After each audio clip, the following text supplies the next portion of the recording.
The power of investing, long-term investing. Okay. A lot of you know, or by now know, whoever knows me knows, I know finance more than I know anything else. That's my background. I'm going to do probably today, if you guys are on X, old Twitter, Elon Musk, right? Go follow me on Twitter. It's at Sergio at Sergio, obviously, and Aved. Um, and follow me there. When I post something or when I do, on Twitter, they have things called Spaces now, where you can just hop on and do like it's a live stream without video, just audio. I think I'm gonna do one of those today if I have time. If I don't, then probably next week, maybe the day of the Fed meeting. That would be interesting on Wednesday. But so let's do that. But investing is something that you can never be late for. Okay. A lot of people say, well, Serge, I'm 50, Serge, I'm 55, Serge, I'm 45, Serge, I'm 60. I haven't done anything. Well, there is no bad time to invest. And this hits the nail on the head, actually. This is a tweet that I caught my eye. Okay.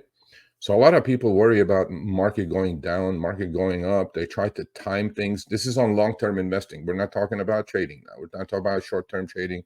We're not talking about day trading. We're not talking about swing trading, scalping, position trading. We're not talking about any of that. That's what I do, but I also have a long-term portfolio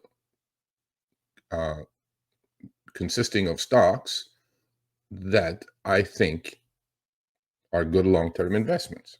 Okay. But then the market direction is important when it comes to these situations, right?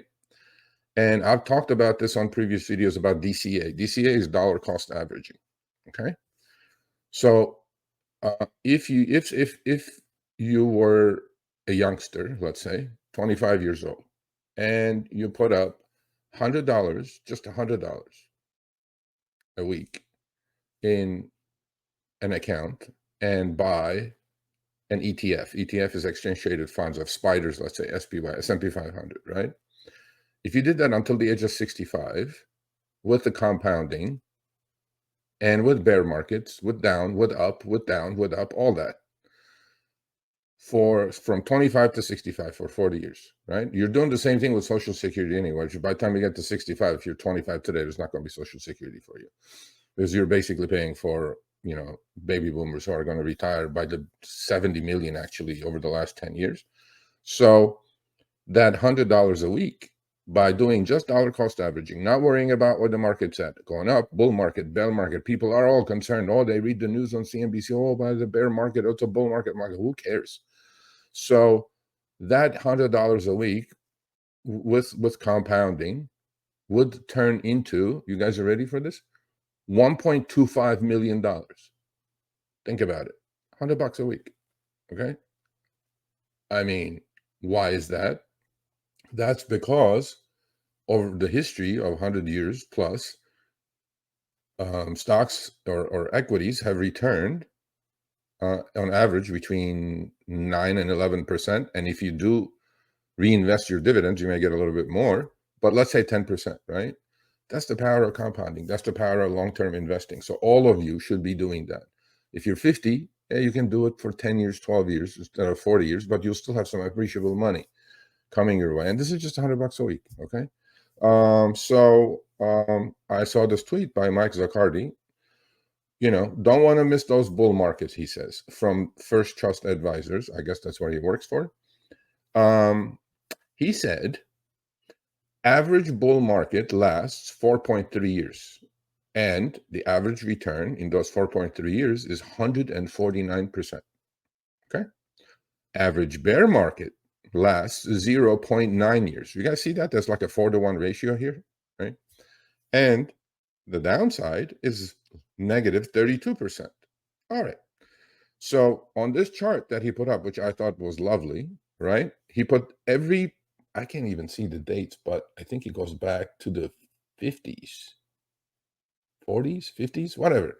No, the point I'm trying to make here is You have to believe in the investing, long-term investing. You have to believe in the power of dollar cost averaging. So if you look at this chart, the yellow, tiny little yellow below the mean line are all the bear markets, and the blue, it looks like, Mount Everest. Those are the bear markets, how long they have lasted and what the average percentage was. So over long periods of time, you shouldn't be worrying about, when you're long-term investing, about bear markets, bull markets, all that stuff, about timing. Oh, I bought the low, I sold the high, I bought the low, I saved myself money because I sold it.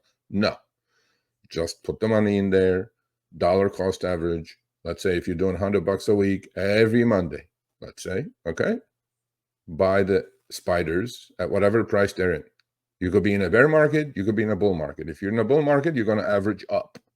If you're in a bear market, you're going to average down, obviously. But overall, this proves that long-term investing and passive investing, right? It's called passive investing. You're like a dummy, you're putting the money in. That's it.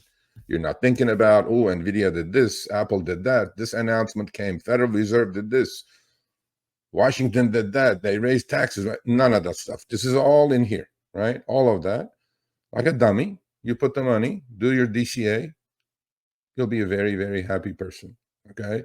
And so proves the point. 4.3 years average bull market lasts, and average bear market lasts only 0.9 years. 4-to-1 ratio. And if you look at the return, 149% positive versus 32% negative. That's also 4-to-1 ratio. It's not a joke, right? So believe in the power of long-term investing, believe in the power of passive investing, believe in the power of dollar cost averaging, and believe in the power of compounding. These things do not change. Believe. Put the money in. It's like, there was a commercial, I think it was, I don't know what it was. I think it was an oven or something. The guy would say, set it and forget it. I'm like, that's what you do with this part. Trading, me, different story, because I want to beat the benchmark. If S&P goes up 20%, well, I'm going to make sure my account, my personal trading account, is up 50%, 100%, right? But how many people, how many mutual funds even, can beat the benchmarks? No, literally like 5%. There are 5,000 mutual funds out there, and only 5% of them can beat the market. And you have to do research. You have to find that 5%. That changes. No. Don't worry about any of that. For your long-term investing portfolio, power of compounding, power of DCA, dollar cost averaging, and, reinvest your dividends. Don't touch the money. You don't have to do $100 a week. You could do $50 a week, $20 a week, but invest. Start. It's never too late. Don't think of like, oh, I don't have time. All of us have $20, $50, $100 to our level to invest long term. Please do it. You'll be extremely happy in 10 years, 20 years, 30 years. Okay?